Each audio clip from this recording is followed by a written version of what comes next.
MFM Siddique அவர்களுக்கு 3 நிமிடம் வழங்கப்படுகின்றன.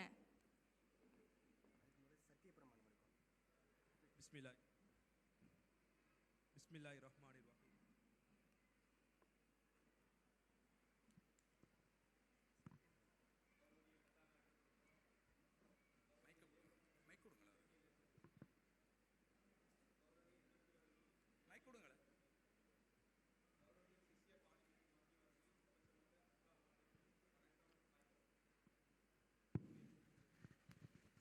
බලමුවෙන්ම මෙම කලාප ශිෂ්‍ය පාර්ලිමේන්තු ගෞරවනීය අගමැති ලෙස මාවේ තෝරා පත්කිරීම ගණය මගේ ගෞරවනීය ස්තුතිය පුද කරමින් මගේ කතාව මෙතනින් පටන් ගනිමි. இப்பார்லமெண்டத்தினுடைய கௌரவ பிரதமர் என்ற வகையில் எனது முன்மொழிவுகளையும் திட்டங்களையும் இந்த உயரிய சபையில் சமர்ப்பிப்பதில் நான் பெருமிதம் அடைகின்றேன். குறிப்பாக இந்த மாணவர் சமுதாயத்தினுடைய ஆளுமையையும் அரசியல் விழுமியங்களையும் கட்டியெழுப்பும் நோக்கில் கல்வி அமைச்சினால் ஏற்பாடு செய்யப்பட்டு கல்வி அமைச்சினால் வழங்கப்பட்ட சுற்று நிருபத்துக்கு அமைவாக எமது பாடசாலை வலய பாராளுமன்றங்கள் நடைபெறுகின்றது.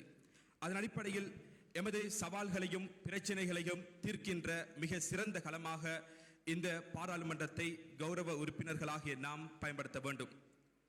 குறிப்பாக எமது மாணவர்களது கல்வி மற்றும் இணைப்பாடு விதான செயற்பாடுகளில் அவர்கள் முன்கொண்டு செல்கின்ற போது பல சவால்களை எதிர்கொள்கின்றார்கள். அவர்களது கல்வி பயணத்தில் மாத்திரமன்றி அவர்கள் ஈடுபாடு காட்டுகின்ற பிற அவர்களது திறமைகளை வெளிக்காட்டுகின்ற இணைப்பாடு விதானங்களை நாங்கள் நோக்குகின்ற போது ஒவ்வொரு விடயங்களிலும் எமது வலய மாணவர்கள் இன்றைய காலகட்டத்தில் பெரும் பிரச்சனைக்குள்ளாகின்றார்கள். அதிலே மிக முக்கியமாக இன்றைய தொழில்நுட்ப வளர்ச்சியானது எமது மாணவர்களது கல்வியை குன்ற வைக்கக்கூடியதாக இருக்கின்றது. அதே போன்று எமது மாணவர்கள் இணைப்பாட விதான செயற்பாடுகளின் போது அதற்கு அவர்கள் ஈடுபாடு காட்டுகின்ற போது எமது பெற்றோர்கள் மிகவும் அதை தடுக்கக்கூடியவர்களாக இருக்கின்றார்கள். அதன் மூலமாக எமது வலயத்தில் பல சாதனைகள் புரிய வேண்டிய நேரத்தில் அவைகள் எல்லாம் தடைப்படுகின்றது. ஆகவே இவ்வாறு ஒவ்வொரு பிரச்சனைகளை சவால்களை இந்த உயரிய சபையிலே நாங்கள் கொண்டு வந்து அதை தீர்ப்பதற்கு மேலான உயரிய நிறைவேற்று சபையான செயலாளர் நாயகங்களின் ஆலோசனையை நான் எதிர்பார்க்கின்றேன். கௌரவ சபாநாயகர் அவர்களே, இன்றைய எமது பாராளுமன்றத்தின் பிரதமர் என்ற வகையில் நான் இந்த பாராளுமன்றத்தின் அமைச்சரவையினுடைய தலைவராகவும் இருக்கின்றேன். குறிப்பாக எமக்கு கீழாக 10 அமைச்சுக்கள் இருக்கின்றன.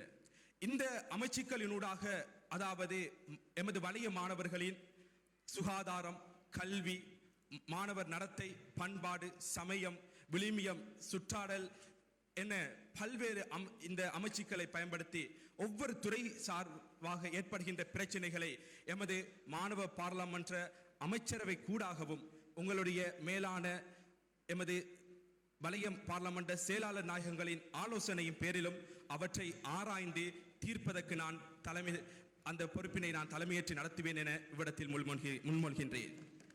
கௌரவ சபாநாயகர் அவர்களே, எமது நாட்டினுடைய கல்வி வலயங்களில் எமது கல்முனை கல்வி வலயமானது குறிப்பிடத்தக்க பல சாதனைகளை இன்றைய காலப்பகுதிகளில் ஆற்றி வருகின்றது. அதற்காக நான் வலய மாணவ பாராளுமன்ற பிரதமர் என்ற வகையில் எனது வாழ்த்துக்களை தெரிவித்துக் கொள்வதோடு இந்த சாதனைகளுக்கு இன்னும் பல வலு சேர்க்கின்ற வகையில் எங்களுடைய பாராளுமன்றத்தை அமைப்பதற்கு நான் அனைத்து கௌரவ பாராளுமன்ற உறுப்பினர்களுக்கும் அழைப்பு விடுக்கின்றேன். கௌரவ சபாநாயகர் அவர்களே, எனக்கு கீழாக இன்னும் ஒரு அமைச்சு பதவியும் வழங்கப்பட்டிருக்கின்றது. அதாவது பிரதமருக்கு நல்லாட்சி மற்றும் ஜனநாயகம் தொடர்பான அமைச்சு வழங்கப்பட்டிருக்கிறது.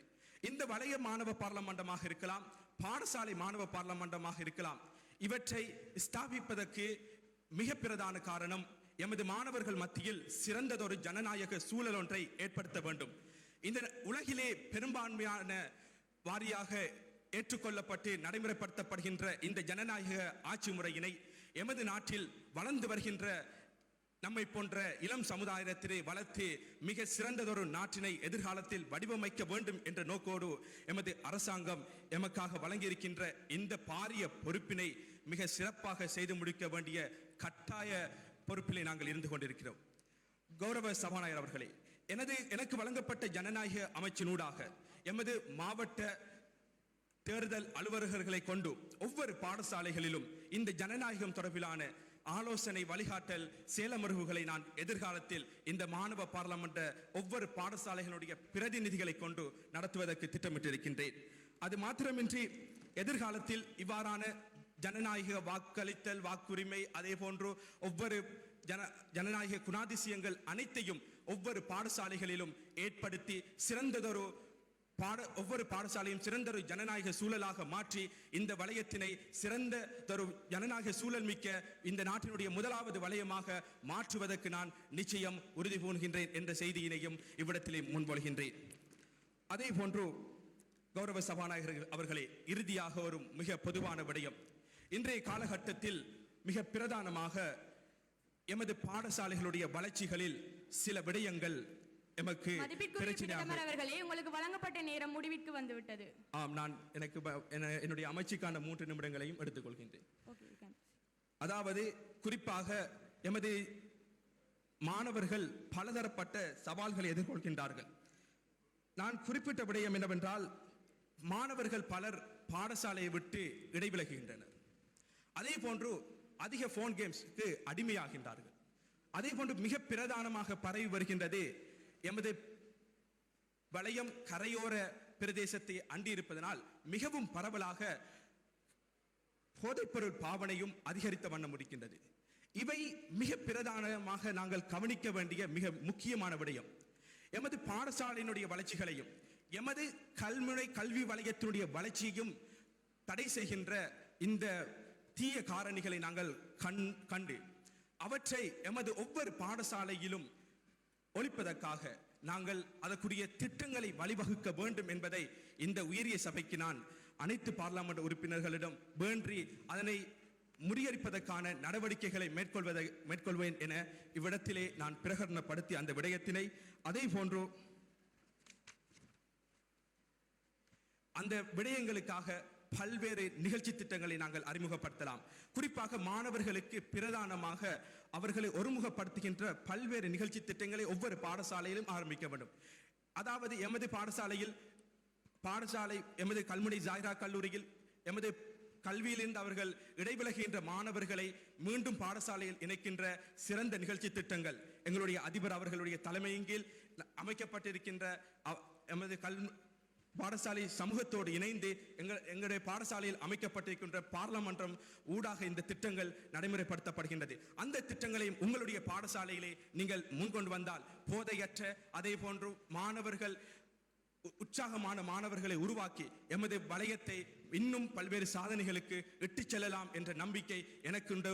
அதற்கு அந்த பாரிய பணிக்கு உங்கள் அனைவரையும் நான் முதலில் அழைப்பு விடுத்து, எமது நாடு இன்று எதிர்நோக்கியுள்ள பாரிய கல்வி, அரசியல், பொருளாதார நெருக்கடி நிலையினை நாம் விளங்கிக் கொண்டு அவற்றை எதிர்கொள்வதற்கு எம்மால் ஆற்ற முடியுமான அத்தனை பங்களிப்பினையும் செய்வதற்கு பிரதமர் என்ற வகையில் இங்குள்ள அமைச்சர்கள், பிரதி அமைச்சர்கள், அதே போன்று வலய பாராளுமன்ற கௌரவ உறுப்பினர்கள் என அனைவருக்கும் நான் அழைப்பு விடுத்து, மேலும் இச்சந்தர்ப்பத்தினை ஏற்படுத்தி பாடசாலை மற்றும் வலய மட்டத்தில் மாணவர்கள் எதிர்நோக்குகின்ற சவால்களை இனங்கண்டு இலகுவில் தீர்க்கும் களத்தினை ஏற்படுத்தி தந்த இலங்கை கல்வி அமைச்சு, அதே போன்று வலய மட்டத்திலே ஏற்படுத்தி தந்த வலய கல்வி பணிப்பாளர்கள், அதே போன்று பிரதி கல்வி பணிப்பாளர்கள் மற்றும் குறித்த பாடங்களுக்கான ஆசிரிய ஆலோசகர்கள் மற்றும் பாடசாலை மட்டத்தில் ஏற்படுத்தி தந்த அதிபர், அதே போன்று பிரதி அதிபர்கள், குறித்த பாடங்களுக்கான ஆசிரியர் குலாம் என அனைவருக்கும் எனது நன்றிகளை தெரிவித்து, எமது செயலாளர் நாயகங்களின் மேலான ஆலோசனையின் பேரில்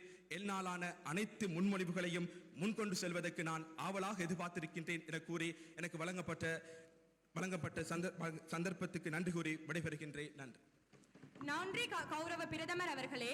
அடுத்து கௌரவ பிரதி சபாநாயகர் ஜே. ஃப்ரீனா அவர்களுக்கு 3